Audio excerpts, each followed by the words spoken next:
kompetisyon ito. And of course, tuloy-tuloy, dire-diretsuhin na po natin. Tinatawagan po natin ang ating contender number 2 from Lucena City, Mr. Rafael Zeta.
Okay, once again, our contender number 2, Mr. Rafael Zeta. Ayan, so kita-kita naman natin parang yung mga kanina nagbibideo dito parang kinikilig din. Ano po?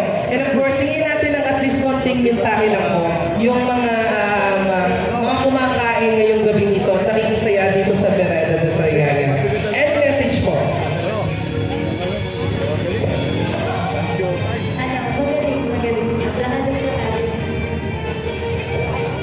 Magaling daw po. Ayan. So, thank you so much, ma'am.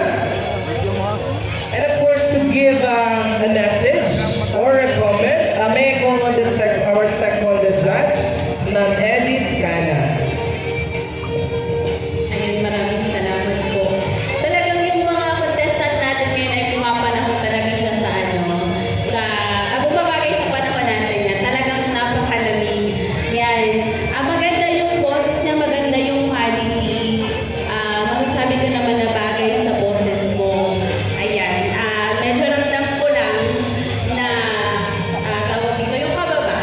Alam mo yan, syempre natural naman yan sa contest. Pero nonetheless, ay magaling.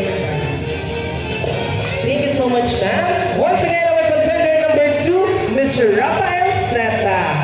And of course,